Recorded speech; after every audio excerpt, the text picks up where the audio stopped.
Voilà, en direct de Kinshasa, la capitale de la République démocratique du Congo, aussi les antennes de Show TV. Batata, Bamama Bandeko Batali, Bote na Bino Peboye Malam na Manaka Mukoloma Lelo, Tozali na Esengo ya Kodongo, Koloba, Kosolola, Kasi Koboya Ndeko Tonga Congo. Est-ce que mon soka aliko Tonga Congo, aliko respecter Bayimbo Kate, Bisope Tokoto Saete, waliko Iba Musolo à l'État. Waliko dongona waliko boma bayimboka yo yeba ke parlons Congo et koto sayote tokobimisa yo na mutakala.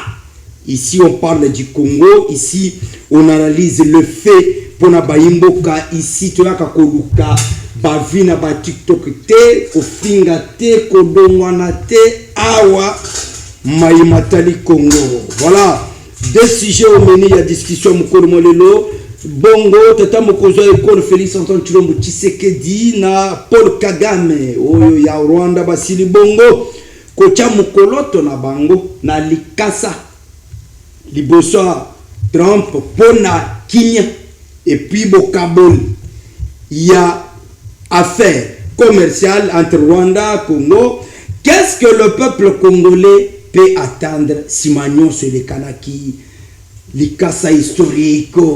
La première fois au monde, ndenge yaliwa na toloba ete kimia e ingeli na est baibali ko boma bayimboka bako retirer manduki na bango to zela eloko mususu ya sika yaliko ya sima tokodongwa na gesusu awa na mayimatali gestion ya ville province de Kinshasa bosila kibongo komona ete Daniel Bumba Lubaki ayekola muka ndenge na yebisa kibino ke Daniel akola muka akosala musala. Daniel akola muka akosala musala na liko dongwa na liko tuba yeba tonga Daniel la muka Bumba la muki atamboli to moni quand même ba action bokomona bilili télévision ezali radio te bokomona bilili que Daniel atamboli mais vers la fin na koyebisa Daniel eloko moko. Est-ce que Daniel Bumba Lelo azali ko mériter espoir ya tombo ya Kisasa to esengeli to accompagner na o azali na yango lokola vision? Ça c'est très bien. Trois invités toko solola mayimatali likambu ya lelo mona Congo Oscar mbote pebo malam mbote ndeko journaliste.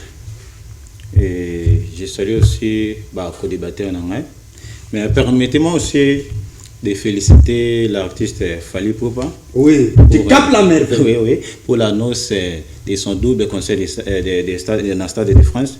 Et moi, je ne dirais pas que pas seulement c'est le Warrior qui gagne, hein, c'est le Congo qui gagne. Parce qu'il est le seul artiste et le tout premier artiste africain qui évolue en Afrique à annoncer double Stade de France. Peut-être dans une initiative, il y a faire à le bas double martyr. Non. Bon, il y a lui, il parle à la professionnalisme. Ah, quel est le professionnalisme? Il parle à la professionnalisme. Bon, Stade de martyr, oui, avec déjà, oui, là c'est déjà passé. En plus, il avait aussi le projet, il a rajouté Stade de martyrs, mais il a vu qu'il est à niveau, il y a travail au Salara, à moins que non, je ne mérite pas seulement dans le Congo, je dois aussi migrer. Ça c'est très bien. Parlons Congo accompagne tout artiste, comédien, musicien. Binoban se voit qu'on sala honneur ya Congo, Libanda. Parlons Congo et qu'on accompagne Bino. Awa jale le o bamboji, au plateau bamboji te. Vous en avez ça bamboji, kende ba plateau na bino beta bamboji. Awa mboji le kakate. Balabala lobin, bote pe boye mala.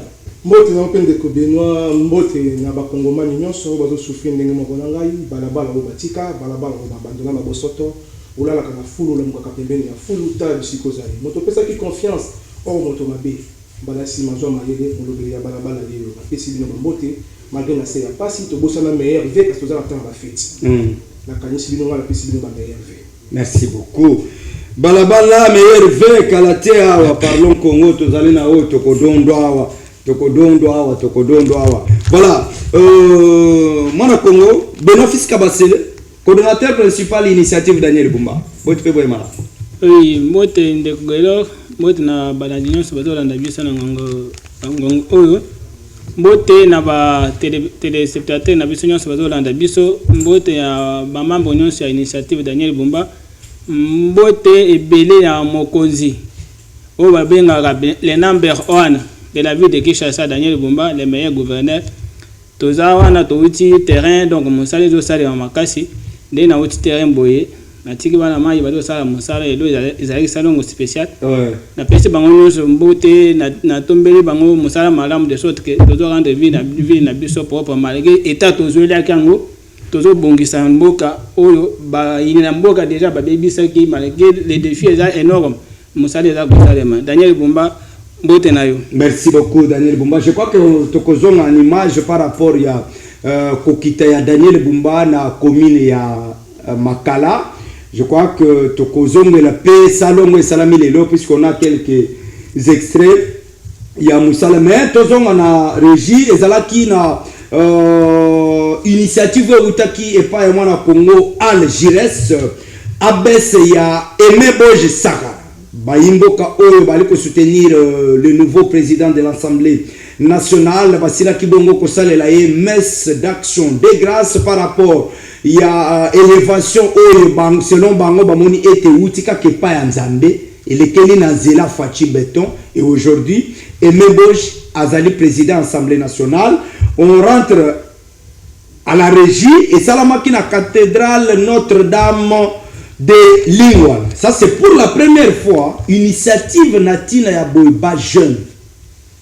Ba jeune bali ko soutenir Emeboje Sankara Abes basila kibongo za kilobi messe d'action de grâce pona kotombola élévation ya Emeboje kopesa na ye na maboko atata Nzambe makambo manso Emeboje akosala na Assemblée nationale lokola deuxième personnalité na Congo kasi ezalaka na bokasi boyete ezalande na bokasi ya tata Nzambe tozongi en image et tokozonga sima ingénieur William.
Voilà, wana ezalaki mukolo mwa lobby oyo basila kibongo ko célébrer paix ko sala messe d'action de grâce natine ya président de l'Assemblée nationale Emeboje initiative Ewutaki epai ya Abes sous leadership ya Al Gires mukolo elamuna bango bon vent bon travail de la part d'Emeboje Sankara oh tu allais couper sa botte de loin nous vous soutenons. Kolika été ce que papa n'a pas eu à donner. Vous comme fils, faites le nécessaire car le Congo attend beaucoup de vous. Voilà. Moi, le Congo, rapidement, on attend notre premier sujet. Solo, Tata Mokozo Kol Félix Tshisekedi, Libosa Trump, na Paul Kagame, Batie Mukoloto, Pona Kimi. Toko Tanabanda Kutolala. Bayimbo kana yese kimi ekoti total makambo mosusu quand on va écouter dans lobby il y a des échecs au lobby ils ont échec au lobby ils ont échec écoute on a des échecs so on tali même ba visage na bango et lobby le mo roté on va to ba bongisa pona kimia ba pesa nimbo tété babetani bakara moi ça mobile baleka le bazala ba problème au confidentiel. Non, quand on parle de l'histoire du pays, étant mboka na biso c'est de la République. Tout le monde a ba sentiment na ba émotion. Bato bazo kufa. Kaka déjà lobby déjà bato na kufa guerre ezongi pour vous dire même ba récupérer Kamanyola et bazo kende lelo vers Uvira. Accord sans impact.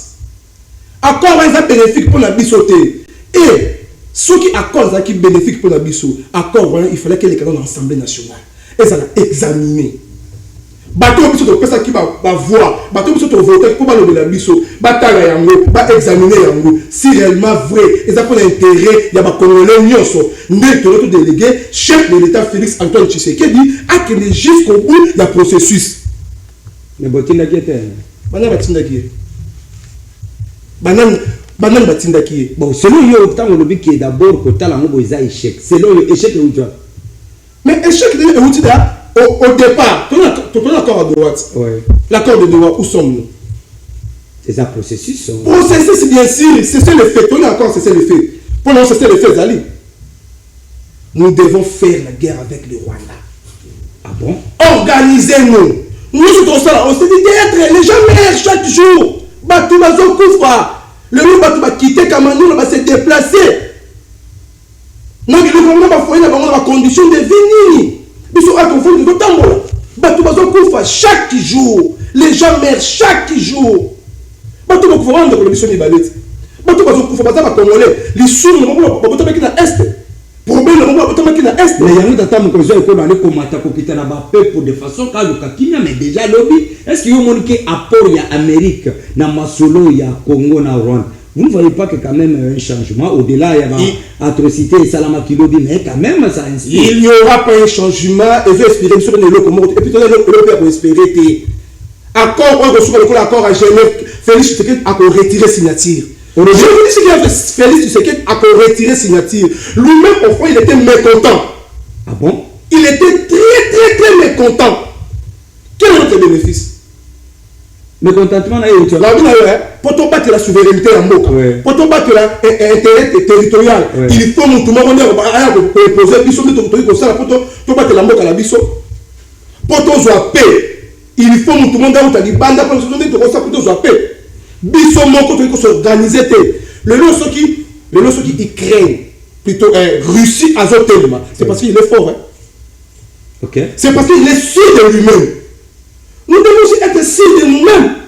Pour être sûrs de nous-mêmes, nous devons reconstruire notre armée. Absolument. Nous devons faire en sorte que tous en monde, nous sommes tous en armée. Tout ce qui va être, on peut savoir Barcelone, Mbongo. Tout ce qui va être, on peut savoir Mbongo. Inutilement, vous parlez $2 millions de dollars américains. Tandis que c'est le pays qui est agressé, le pays qui est en guerre.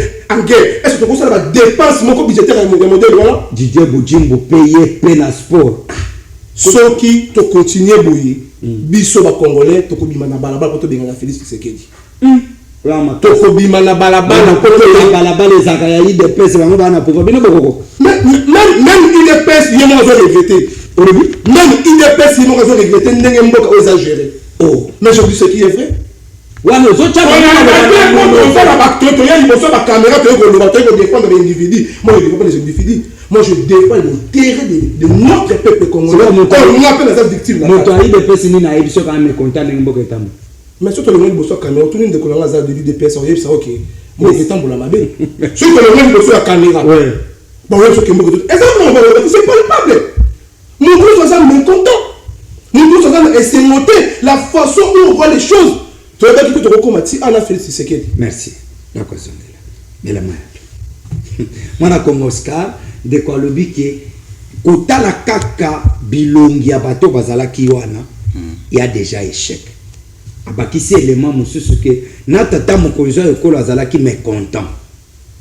Ma question, intégrité territoriale ya mboka na biso, est-ce qu'il faut qu'il y ait un intermédiaire pour avoir la paix? Merci beaucoup ndeko journaliste Benoît. Je pense que depuis Bukavu est tombé, depuis Goma est tombé, 3 initiatives qui proposées pour avoir récupéré. Il y a les Bosto qui ont proposé qu'ils allaient accord à Washington. Après, tout est à Doha. et troisième ils ont dialogue au même opposition bon moi bazo senga et mais le président de la République a dit contre un côté mais le bail qui est seulement mais ils ont la propre initiative absolument. Mais moi je pense que ce qui nous intéresse nous les Congolais population ils ont notre souveraineté. Parce que les gens comme Mabélé, ils ont beaucoup fait les sécurité. Parce que même la constitution de notre pays, dans son article 5, ne dit pas que la souveraineté nationale appartient au président de la République. Ne dit pas aussi que la souveraineté nationale appartient à l'opposition. Et ne dit pas aussi que la souveraineté nationale appartient aux pays voisins. Pour dire que le président de la République, il est juste mandaté pour sauvegarder notre souveraineté. Mais à sa propriété, la souveraineté. Pour dire que même opposition, apologité parce que on est basé en raison. Non, nous devons juste d'abord attendre parce que parmi les trois initiatives qui proposées après Goma Bukavu qui tombé, il y a les Bolsonaro va mettre en place je peux dire qu'on entérimer les accords à Washington. Ce que nous allons faire, il y a une population tous nous matérialisation dans ceux qui non parce que na premier il y a qu'on a babini retrait à troupe rwandaise nani na territoire na biso et pour dire que ceux qui vont batosi c'est déjà lobby on a yinda qui un de quoi où tu relevant mais ndeko Benoît bon ici sur le plateau j'aimerais vous mettre la place de la population. Allez-y. Tous on a trois initiatives qui proposées pendant depuis que Goma na Bukavu qui tombé. Quels sont les s'il vous plaît, c'est moi qui pose des questions. Comment? Il y a Liboso et à Washington. Et puis c'est à Washington qui principe qui proposé ou publié le 27 juin. Mais il dit que vous allez entamer le 4 décembre récemment. Mais si quoi juste au là, c'est tout à l'heure effet sur le terrain.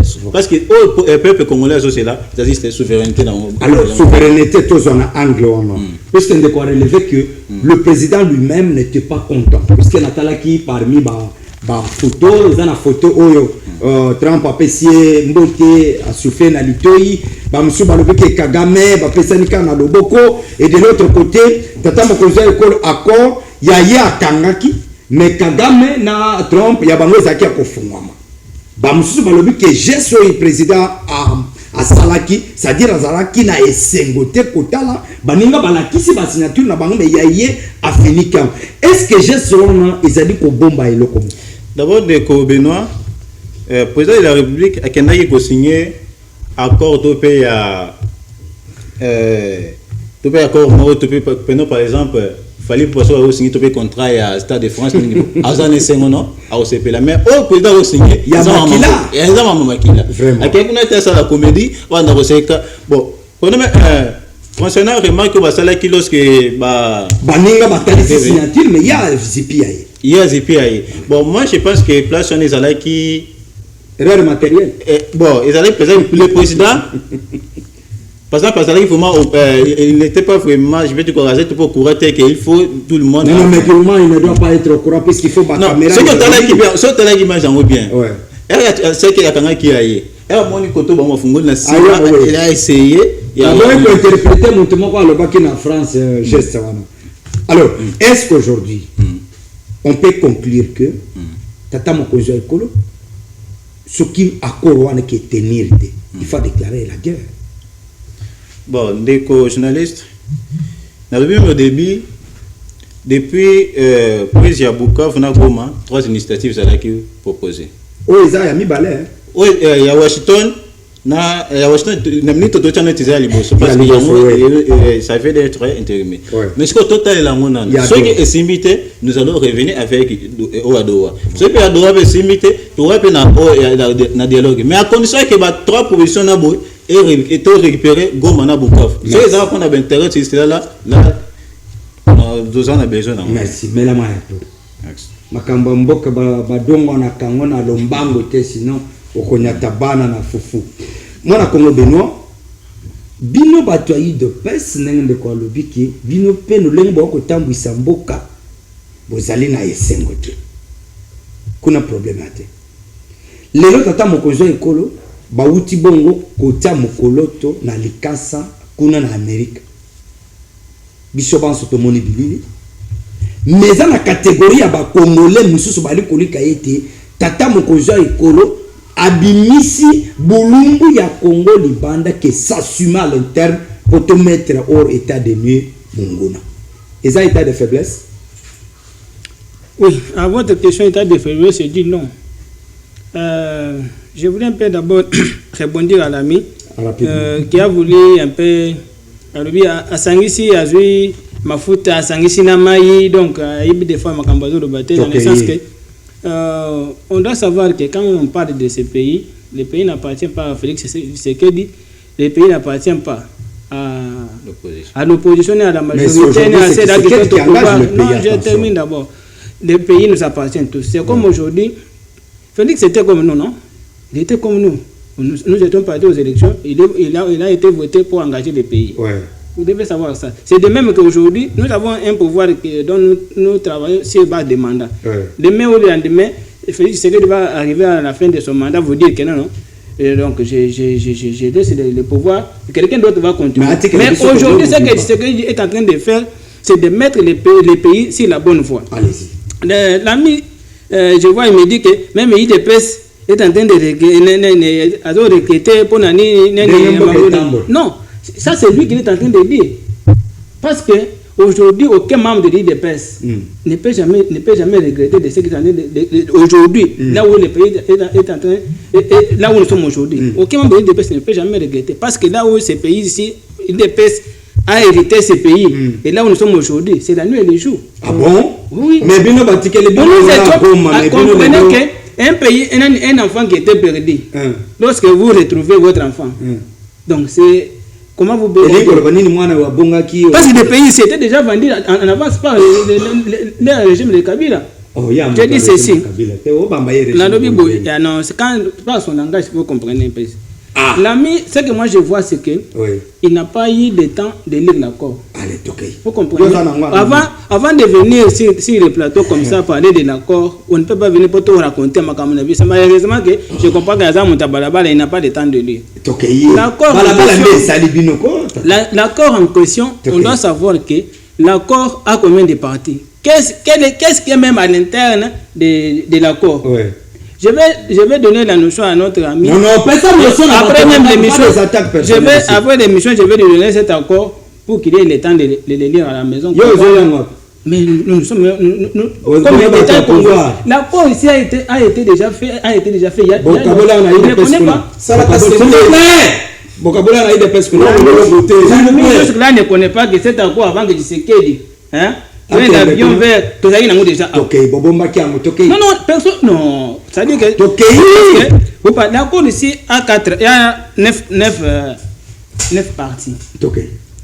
La première partie, on parle de l'intégrité territoriale et interdiction des hostilités. Est-ce que l'ami comprend de ce qu'on a parlé de la première partie?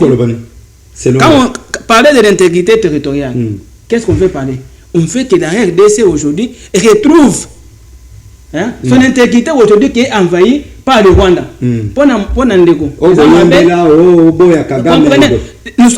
Tshisekedi a hérité ces pays.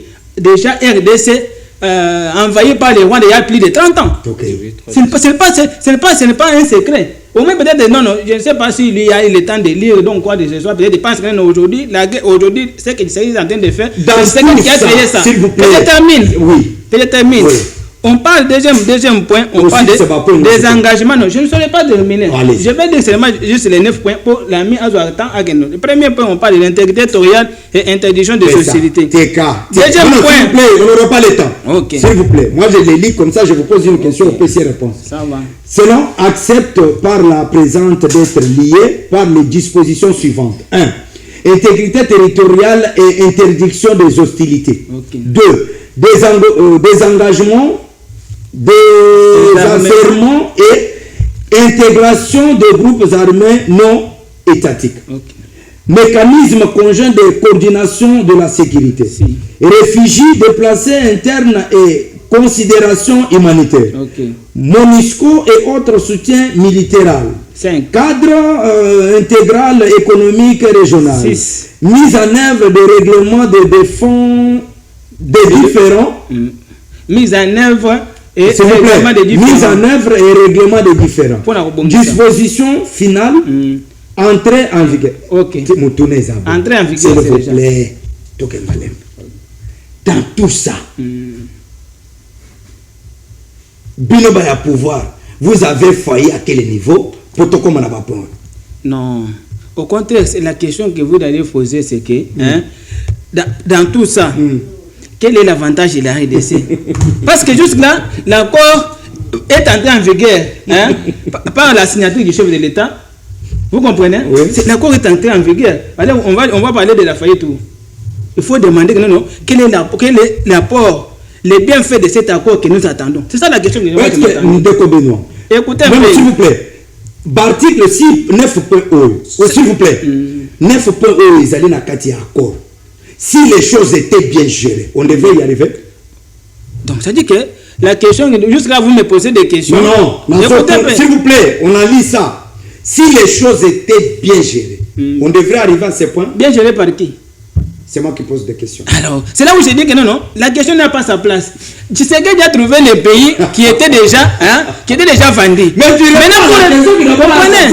J'ai dit ceci. Oui. Parce que vous me posez si la chose était bien faite. La chose était faite par qui? Tu sais qu'il a trouvé que la chose était déjà mal faite par ses prédécesseurs, les régimes passés. Oui. C'est-à-dire que non, pour retourner les pays, c'est la voie normale. Il faut passer appeler la RDC aujourd'hui. Comprenez? Appeler aujourd'hui la RDC pays. Il faut passer par les accords comme ça, non, pour interpeller à Kagame qu'on avait vendu les pays par le régime passé. Non, notre pays doit régir de son intégrité nationale. Voilà. Vous comprenez? Territoriale. S'il vous plaît. Toi, tu ne peux pas être, toi, tu es rwandais, tu régis des biens de Congolais. Non plus. C'est ça, c'est pour cela. Je sais qu'il a raisonné de non. Pour toutes les voies. Pour trouver la paix, il y a la voie armée et la voie diplomatique. Voilà, la dernière question. On peut en tant que je termine. Chutez rapidement. Tshisekedi a utilisé la voie diplomatique. Oui. Cela ne fait pas de lui. S'il vous plaît. Cela ne fait pas de lui un faible. Vous comprenez? Oui. Cela ne fait pas de lui un faible. Vous avez entendu la question qu'on avait posée à Trump par la dame la journaliste. On a demandé à Trump à quand les troupes armées vont quitter les sols congolais. Trump n'a pas tardé pour dire. Ça ne prend pas du temps pour que ce groupe-là. Parce que c'est ça même le problème. Mais moi je cherche à aider la main. Non, d'abord il faut que je puisse encadrer la main. Non, s'il vous plaît, cette question on passe. S'il vous plaît. Le président de la République, lorsqu'il a pris le pouvoir, il a levé sa main pour dire il doit veiller au respect de la Constitution, l'intégrité territoriale, il doit sécuriser le peuple. Mais je n'ai pas vu quelque part d'où il a prêté serment pour dire je serai le président pour préserver l'intégrité territoriale via un accord. Ok, c'est là où je dis, nous avons, je pense l'ami avait, j'avais vu, il avait une copie de la Constitution. Vous devez savoir quelles sont les prérogatives du chef de l'État. Ok. Qui est l'institution, président de la République, Fachi. Vous devez savoir, il engage les pays où et qu'est-ce qu'il fait. Ce qui peut être des notions, on les a je vois un peu l'ami, pensez-vous que non, yo ok là, ok, kuna, otike bande kuna yo, bazo kufa. Ok, pour signer un accord mon cher. Donc nous prenons ces pays ici avec la sérieuseté ou comment. Donc ok, nous prenons aucun d'accord. Yo otike bande kuna yo, avec beaucoup de je dis c'est s'il vous plaît.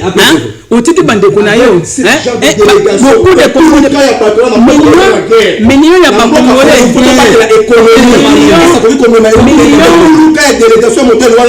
On a conservé millions ya bangolais oyo bakufi. Na ba oyo lelo bazo continuer kokufa. Par un année, tu veux par un année les types ici qui n'ont même pas une bonne santé. Maintenant, toi tu penses que non, le président de la République devrait partir là-bas en année à Washington comme s'il était parti pour faire des tourisme. Mon frère, même si ton frère, mais de la famille, parce que des fois, tu peux entendre dans la micro, dans la télévision, bazo mona peut-être pas sur bande na biso na yese bazo mona te bazo doata bazo kanisa non so qui opère de zena 600 je termine par là une seconde seulement so qui opère de ndeko na yo hein ndeko yeba passe baninga merci vous comprenez chef de l'état akendeke Amérique te pour bande ko sexa comme si c'était des amis vous comprenez c'était parti pour engager des problèmes où il faut au moment où Kagame va respecter ce qui est écrit ici, il y aura une autre fois à prendre, monsieur. Merci. Bon, mais la main pio. Bitombate, au plateau, Bayimboka, Balabale Ganga, Baya pouvoir Baliko Ganga, Kassetere, un peuple à l'Ouapi. Voilà. On a dit, il y a accord, si la Kibongoko s'est signé dans Amérique entre le président congolais Félix Tshisekedi et le président rwandais Paul Kagame sous médiation de Trump. Parti politique Union de valeurs tshisekidistes, IVT, parti cher à José Kalala, vice-président et à Sénat, Basila Kibongo, que le Bapé Natino Wana pour encourager des marches à Tata Mokozo et pour encourager des marches à gouvernement congolais. On rentre en image et on revient si après. Ingénieur. Viva! Viva! Bana Fatibeto, viva! Viva! Bana José Kalala Kalala, viva! Viva! Viva! Viva!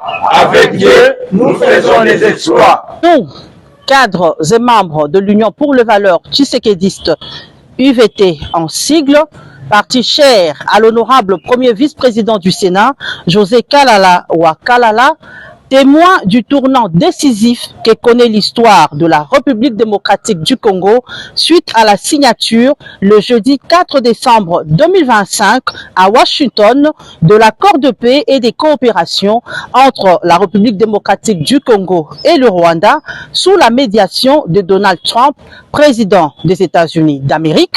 Applaudissons et félicitons vivement Son Excellence Félix Antoine Tshisekedi Tshilombo, président de la République, chef de l'État, ainsi que le gouvernement congolais pour ses gains diplomatiques ô combien significatifs. En effet, le 4 décembre 2025 est une date désormais inscrite dans les annales de l'histoire de la République démocratique du Congo et la signature du dit accord demeurera un événement mémorable, d'autant qu'elle tourne la page d'une histoire macabre dans la partie est de la RDC, longtemps meurtrie par les atrocités et actes de cruauté qui l'ont endeuillé pendant plusieurs décennies et ouvre celle d'une paix durable et de perspectives économiques équitables au bénéfice de Congolais et de toute la communauté. UVT salue principalement les efforts inlassablement déployés par son Excellence Félix Antoine Tshisekedi Tshilombo, président de la République, chef de l'État, pour le retour d'une paix durable à l'est du pays, la signature de l'accord de paix et des coopérations en tant qu'une parfaite illustration. Je reprends ces paragraphes. UVT salue principalement les efforts inlassablement déployés par son Excellence Félix Antoine Tshisekedi Tshilombo, président de la République et chef de l'État, pour le retour d'une paix durable à l'est du pays, la signature de l'accord de paix et des coopérations en étant une parfaite illustration. UVT soutient son Excellence Félix Antoine Tshisekedi Tshilombo, président de la République, chef de l'État, dans son engagement solennel de mettre en œuvre en toute sincérité l'ensemble des obligations qui découlent de cet accord pour peu que le Rwanda respecte le sien. Que vive la République démocratique du Congo, que vive Félix Antoine Tshisekedi Tshilombo, président. Voilà, c'était un message d'encouragement après la signature de l'accord de paix et d'économie signé récemment en Amérique entre le gouvernement congolais et le gouvernement rwandais sous la médiation de Trump. Voilà, parti cher, il y a José Kalala, UVT, Union des valeurs Tshisekedi. Je salue en passant Maître Gauthier Malem. et sa fondation pour l'initiative ya kokende kotala peba orphelin. Je crois que Parlons Congo et quoi accompagner une démarche pour décembre il y a 2025.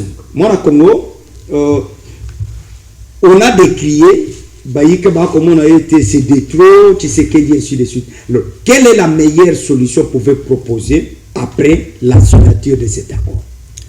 Bon, merci beaucoup Ndeko Benoît pour notre temps. Bon, moi je pense que l'accord ils a déjà enterré. C'est juste c'est la matérialisation sur le terrain. Et ça va permettre na alerter si ba Congolais oyo à tout moment publier ka o nanga yaka o zo mela c'est ils a erreur grave mais c'est un danger. Ba Congolais o ba publier à tout moment ou qui disent à tout moment que o nanga yaka o nanga nini ils a erreur grave. Pour quitter la guerre il y a 3 décennies, pour comme il y a 4 décennies. Pourquoi je vais vous expliquer. Nanga est soutenu par les Rwandais. Et imaginez aujourd'hui que Nanga a commis président de la République. Il sera redevable dans le Rwandais. Et puis, si il a commis redevable dans le Rwandais, nous serons obligés de partager encore la richesse dans le Rwandais. Et ce que c'est la richesse comme partager dans le Rwandais, toujours nous les Congolais, on va commencer à manifester pour que le président Amigako a retiré et s'il n'a pas respecté encore les Rwandais ont toujours l'obligation d'attaquer les sources pour dire que nous pouvons, si par exemple que ceux qui Congolais ont un régime tel prière de proposer une autre personne mais pas Nanga. Merci. Proposer quelqu'un d'autre que Corneille Nanga. Oui. Congolais de peur et de mère parachuté. Nanga est parachuté. Le but Corneille Nanga est parachuté. Moi, Congo balaba le lobby. Aujourd'hui, au-delà de sur le lobby, tata mon conseil écolo, ils allaient pour la sengote comme attaque pour la risque mais quand même un encouragement de sa part pour na komema Congo na senewana comme on a bapaya ko vendre ko bete le solo Congo selon bango Congo ezala isolé. Bon, merci beaucoup pour la parole. Rapidement, dans une minute, on a sujet. Sur le lot de film, c'est qu'il y a eu l'IDPS, bien parce que l'IDPS, ils ont une partie démocrate, ils ont fondé par Etienne Tshisekedi, et ils ont une partie en masse. Masse de qui n'a pas la balle. Donc, il faut y aller. Il y a l'IDPS ici.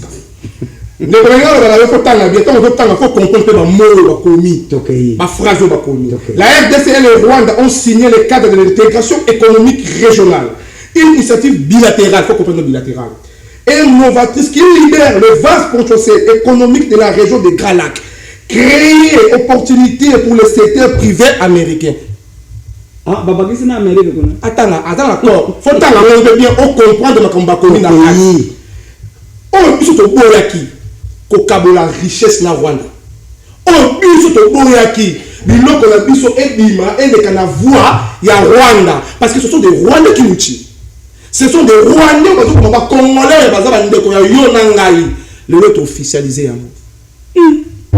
Aux accords, tant là, bien, que ce soit accord, les lots nous te poni, et nous te poni Félix Tshisekedi, à Kambabiso, biso to vota qui to pese ningisa atambola biso, à que officialiser accord aux anangwana, aux autant bien, tanga bien, à que officialiser les lots biso to comme la richesse na biso.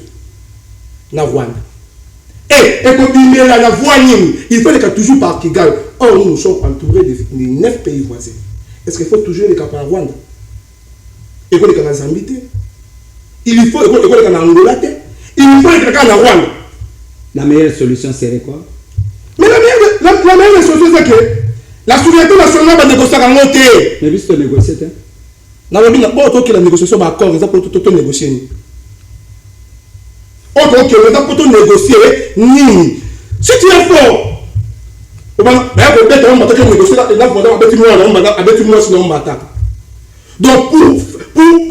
qu'on traque il faut que l'on ait une négociation. Et puis pour que la négociation continue toujours comme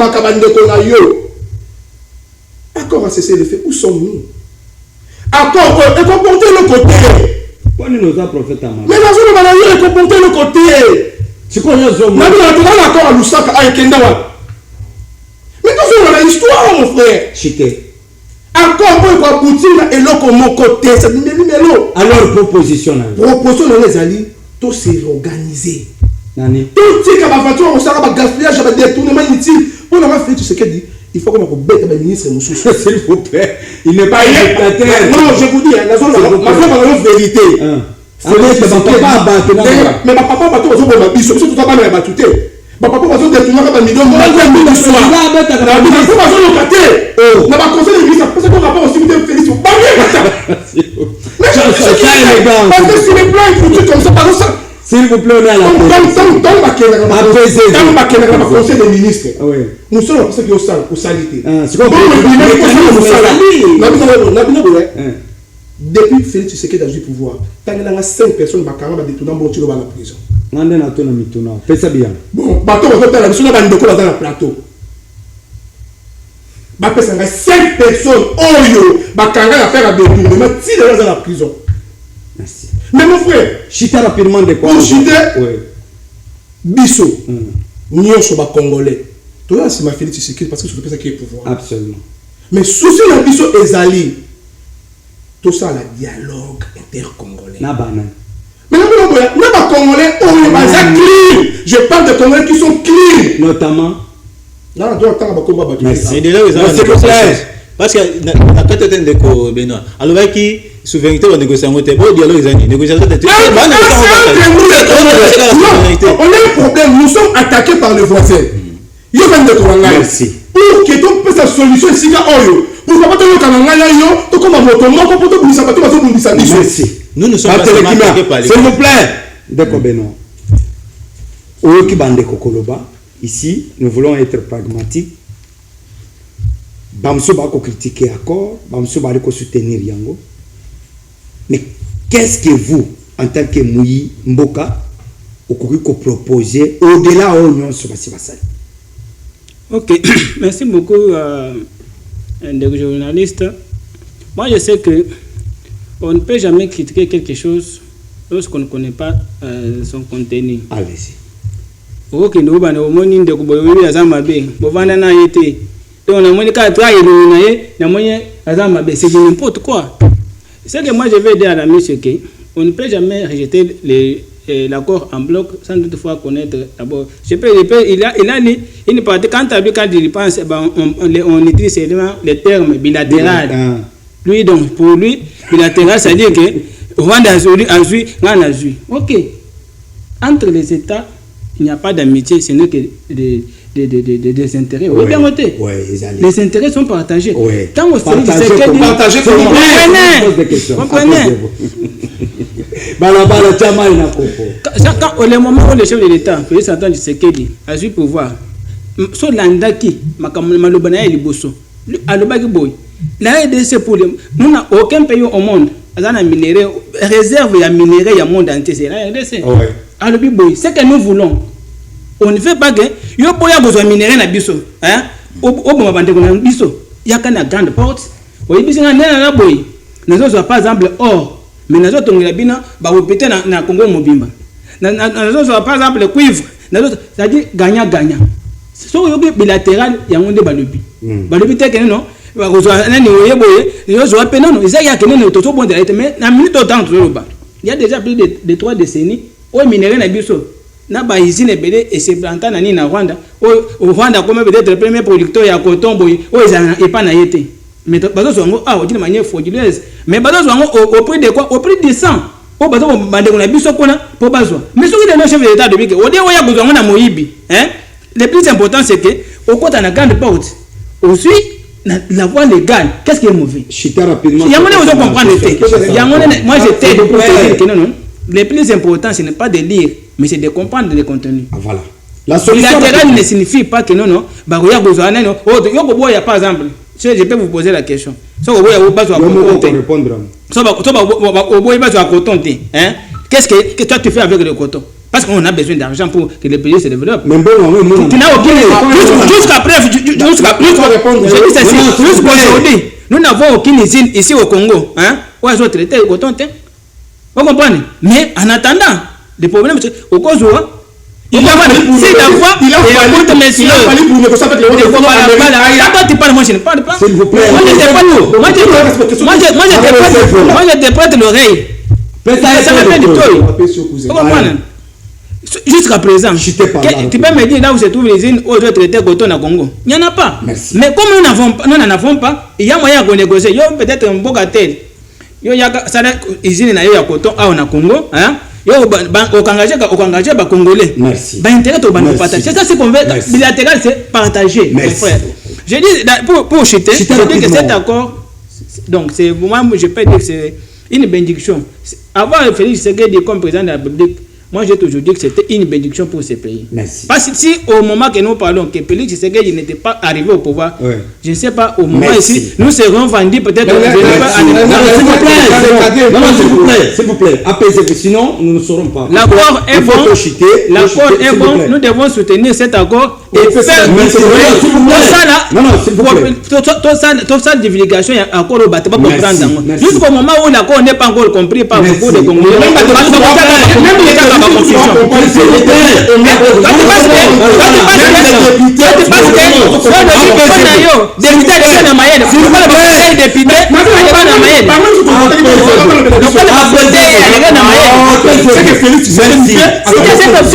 Je suis désolé. S'il vous plaît. Quand tu penses qu'être député, c'est intelligent. C'est connaître.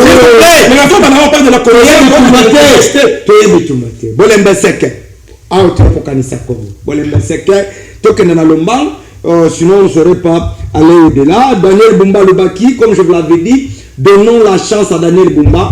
Je vous l'ai dit, Daniel inspire un changement. Quoi qu'il en soit, Bumba inspire un changement. Daniel vous l'avez vu maintenant que Daniel a tambour. Daniel a zimbongo, badekese montamboye et que Bumba ibimbo. J'avais mis les gens en défi. Na yebisi bato bongo batie na disposition ya ville. Bolobi Bumba ibi. Bonga kisabiso ke mbongo euti boy ekei boy. Elunga kuna eyebo. Tana esika Bumba de misi musolo aye. Toboto ya kokoma na ba vol intellectuel. Si la personne a une chance de responsabilité de gérer, on est là pour la proposer, critiquer, dénoncer et oyebisa na ye awali ko sala mabe bongisa. Ce qui Daniel a réussi ko kambakisa sa malam. Eza pona ndako na bango te IDPS te. Biso peto ko bénéficier yango. Ce qui le Tshisekedi a tomboli Congo makambo ke malam. Eza pona bango moko te to ko bénéficier yango. C'est ça le souci. Tshisekedi a tombo. La monde na la tato joy. Na tata mokoza ko Félix Tshisekedi a ebi prix na ngote. J'aime qui qu'on a défi. Bon ko pesa nga prix ya tolo na ekoto. Ya bukoko ya Congo. Onyati Congo okomona toji tina ndoto. Bulumbu. Voilà comment William rapidement on nous balance cette image et une question. Je pose qu'une question et puis on rend l'antenne. Daniel Bumba a quitté qui na commune à Makala pour na relancer kotala de mulenge misale me ali kotambo. Suivant l'image on revient si après.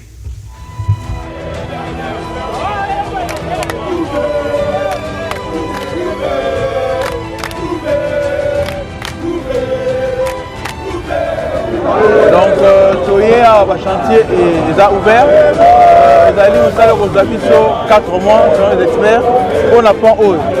Mais tout ça, on apprend ma point haute. Pour ça, la victoire Mumba, debout, c'est-à-dire qu'on a na sayo, si na université.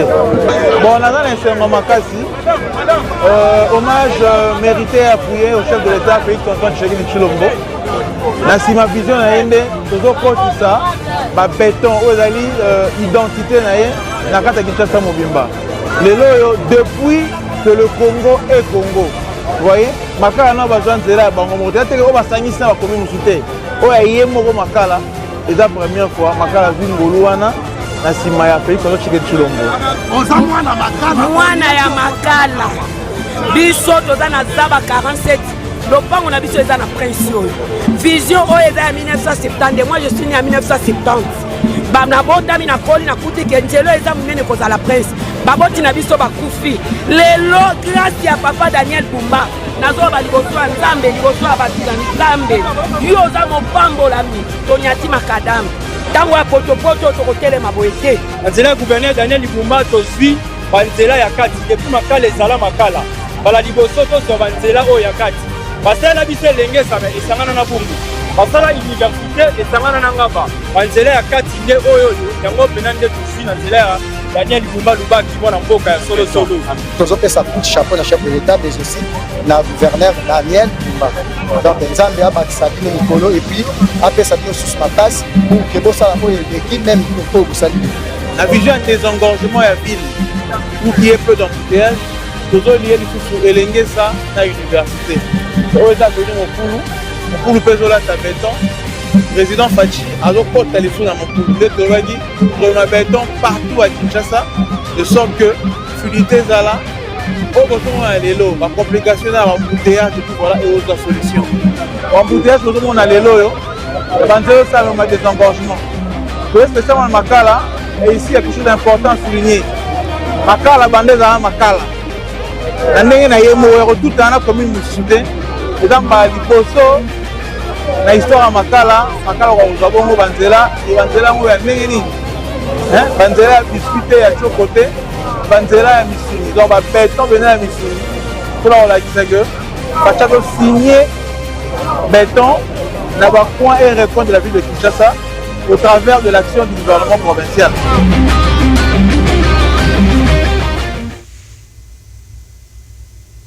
Voilà. Télévision et radio te bino moko mimoneli yango na sengi que ozana province ni numéro yango wana osali bolamu pona Congo tinda émission parlons Congo eza pona bayo ba kosala bolamu pona Congo osali bolamu numéro yango wana tinda dénonciation bakulu na bakomina na bino numéro yango wana eza WhatsApp tinda tokobimisa bulumbu ya bato awa osali musala tokotombola obebisi tokotalisa yo bayimboka bayeba ke oyo pena nde ali kobunda moto moko te bosala ba commentaire na banda ko etali bino ngai na zika ke extrait na che lelo Daniel Bumba anosaki salon après émission ba caméra parlons Congo ezaki na terrain pour na inspecter salon et salamité na ciblaki 8 communes. Je vais revenir en image le lundi. Caméra parlons Congo et Kota Kinzela ya Kisasa. 8 communes pour na Kota la solo. Salon Daniel Bumba Lobaki. Misale salamitote. En image le lundi ao. Na Show TV. Na Ebisa Kibino 2026. Image contre image. Difficulté à peuple congolais de na Kolobao. Pour ba conjugat trouver solution. Je vous l'ai dit. Mon Congo. Daniel Bumba, un bon gestionnaire pour la ville province de Kinshasa, mais bateau sur Balabi, moi Pongi. Ayoko la mokatango batie pression, batie prise. Daniel Alamuki, mais c'est encouragé. Il faut te soutenir bien. Bon, Ndego Benoît, j'aimerais ici rappeler le gouverneur Daniel Bumba, dans le projet à Kinshasa et Zobonga, il y a toujours à l'échec. Orobi? Il y a toujours à l'échec. Et ça, c'est Zobon? Projet, voilà. Surtout dans le côté insalubrité. Parce que normalement, on a commencé à plagiat, il y a qui n'y a pas. Parce que surtout, on se concentrer dans la politique d'assainissement. Ah oui. Or, politique d'assainissement, il y a juste un appui technique. Technique, ça c'est vrai. Mais dans le projet à Boye, est-ce qu'il faut combiner des politiques? Politique d'assainissement, la politique de discipline citoyenne. Ça c'est très profond. Mais bien sûr, vous avez la politique d'assainissement. Il y a un tirage, il y a un niveau, même à 2000 fois. Ça a été aux Ongaranakati. Donc, la population a zali peu pour aider ma consité. Et aux Ongaranakati. Il y a c'est que le gouverneur est Salani. Parce que moi, parfois, je me demande quelles sont les mesures au gouvernement provincial a prévu pour mettre en place pour discipliner les Kino. Pour ne pas avoir les soutien. Parce que, à côté projet qui nous peut toi ba collectera ba déchets na ba caniveau bozo qui est au niveau à copier quand n'en est-ce que méthode qui nous peut te simbaki non mais si vous pouvez copier c'est que ils a plagiat et aussi alors la meilleure des solutions serait quoi? La meilleure des solutions Et politique est claire, moi je propose la politique des citoyennes et la politique des disciplines citoyennes. Pourquoi la politique des disciplines citoyennes est très importante.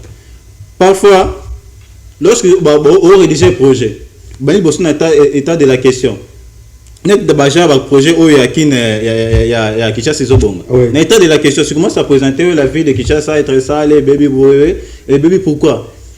Il y a une problématique. La problématique, c'est de poser des questions. Question du bosso, qui jette? On a su quoi? Qui on a fait pour créer des solutions? Voilà.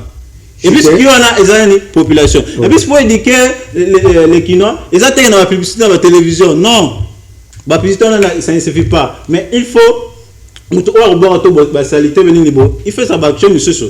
Par exemple, la poursuite judiciaire, moi aussi je propose, et ça peut aussi aider pour le projet qui n'est pas bon. Ce que tu as à côté de la politique d'assainissement, à Okira, tu as 1000 fois. Et vous avez apprendre à toujours zéro. Merci beaucoup. Moi, rapidement, Daniel Bumba, maintenant, au-delà de la pression de Zalaki, on voit quand même que Daniel maintenant est sur le terrain.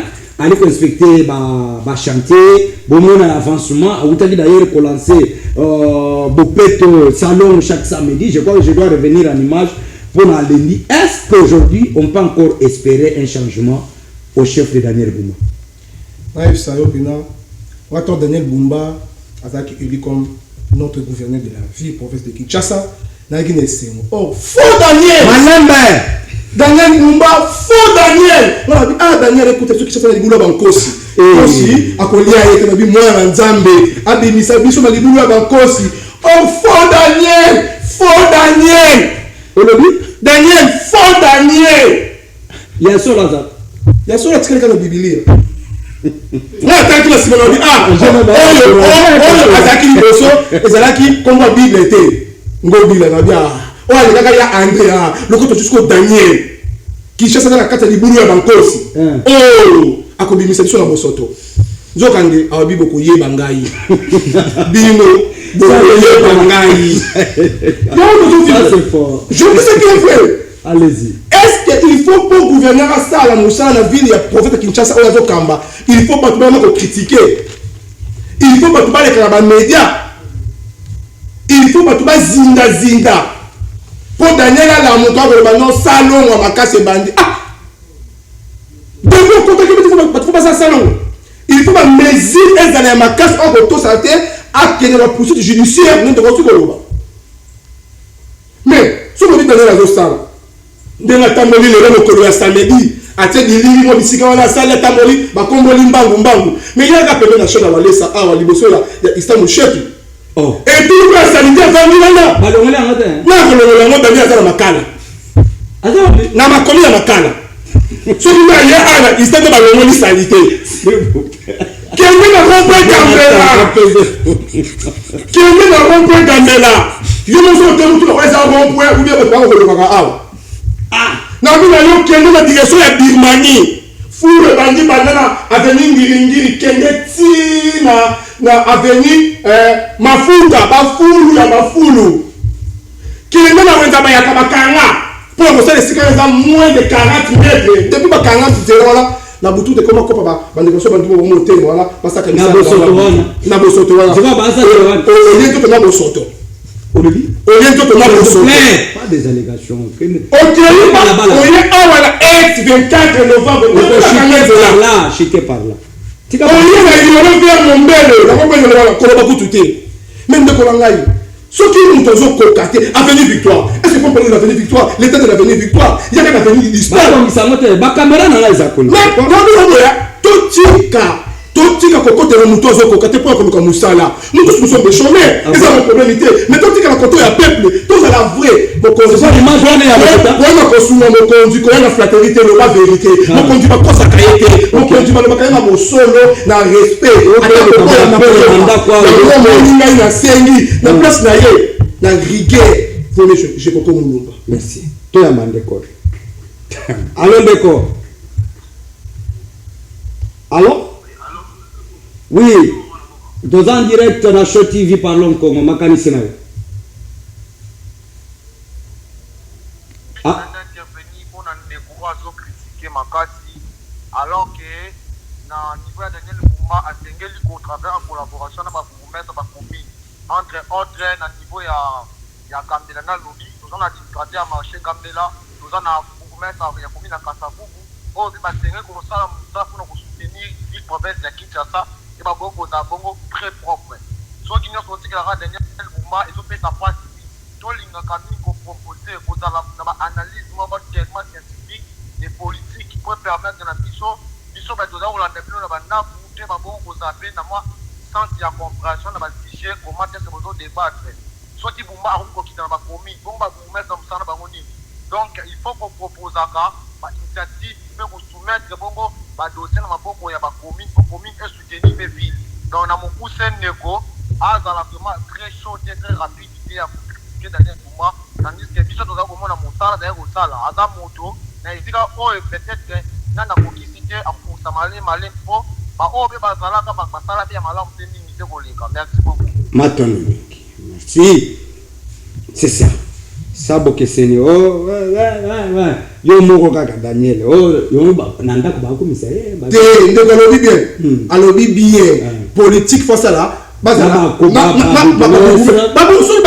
c'est lui qui est chef le monde est bien là yo tu passer à Moussa ko kati yo tu kina nani pour interroger les amis merci nous doit pas bomba Moussa na yo ba en tête to yo bomba azo yo ka décision te pour nous benga faut zelani wane fo ngai na kende verbe mais oui il faut que yo qui verbe bango ya dit que na Gambela ça a été ça voilà merci bougumestre ya dit que demande quoi sur maloba yango to lobi boy yango biso balabala to lobi boy c'est nous qui souffrons on va dire kamba on a ba jeep ba qui amatisi glace avec solo wana te mais biso devons vivre la stabilité moi la petite question moko quels sont les rôles ya ba bougumestre ceux qui basaka comme échantillon ba le ba bougumestre merci tata moko za ekolo yoki oloma ba bougumestre bandi kokoka kosala makambo ndenge esengeli bango mpe baza kosala kebila na yo ezala positif te ba bougumestre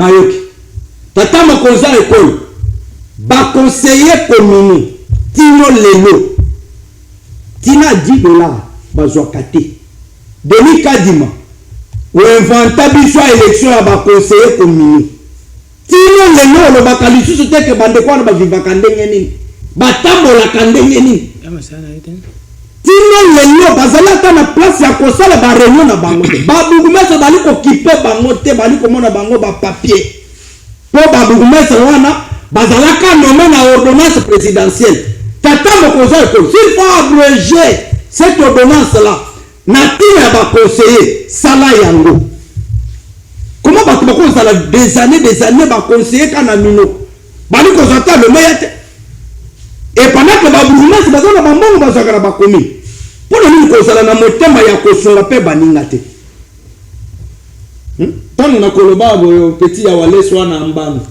bongo mbanga yango eza yo moto obimisanga mini sala bolamu tokoloba na ntina na yo mpe bino bato ya Daniel Bumba bato balobi ke bookoka te me bino bookoka en bref au-delà ya mosala Daniel Bumba ali kosala quelle est la meilleure des propositions peut-être oboyebisaka ye en face te oyo bango na caméra ayoka toke ça va merci beaucoup Ndekugelo pour na motono tuni par rapport rapidement on n'a pas la gestion il y a le meilleur gouverneur c'est compliqué Daniel Bumba biso to benga ye meilleur gouverneur de la ville de Kinshasa vit un peu à Moussala Zoko Sala au moni so mutu abi aleki na micro azo kama téléphone ayo azo critiquer Bumba c'est parce que ils ont des agendas cachés derrière au moni ndeko balabala tango alobi asukini oje koko adala mo candidat en réalité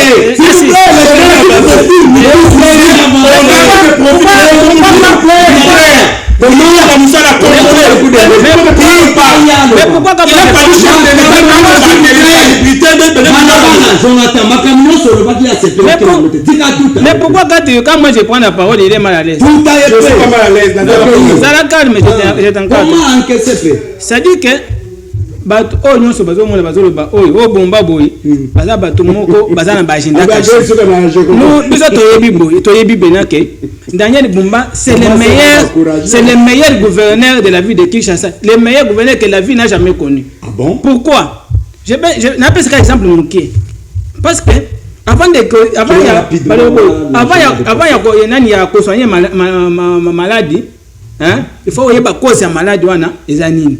Daniel Bumba yepo na kosala net ndeko aponde ndeko oyo vraiment il est vraiment makamba lobi na sebe nango. Pour akenga ngambo na bino. On a ngambo na bisoté. Alors parce qu'il y a un problème qui se pose. Il y a des problèmes d'abord, non la population et les problèmes de l'État. Vous comprenez un peu? Oui. D'abord la première des choses c'est quoi?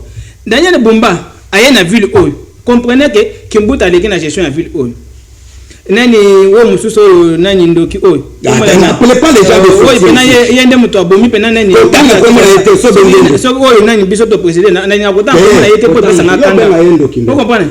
Daniel Bumba a hérité de cette ville avec comme là le nani a ville à Kinshasa to on avait 24 communes mais la ville à Kinshasa a 7 camions. Merci Pona capo ya kana c'est ça pona assainissement vous comprenez? Mais vu de Kinshasa, il faut produire 15 000 tonnes de déchets de jour. Et c'est au ça lango. On a Moussade ça de Daniel Bumba a mis son intelligence. Il y a de bien nazo gérer mboka oyo na ndenga chokote. Nazo gérer ville de Kinshasa scientifiquement. La ville au lieu à 7 camions, na 7 wana baki 600 et comme ça et 7. Baba que ça projet. Vous comprenez? Ah papa.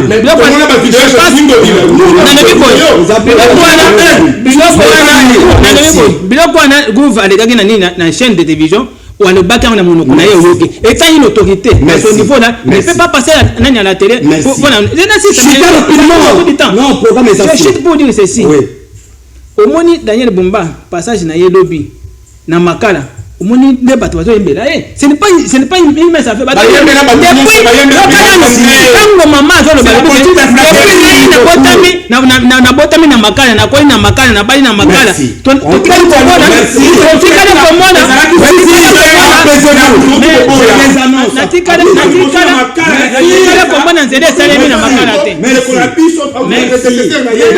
mais au moins ni maman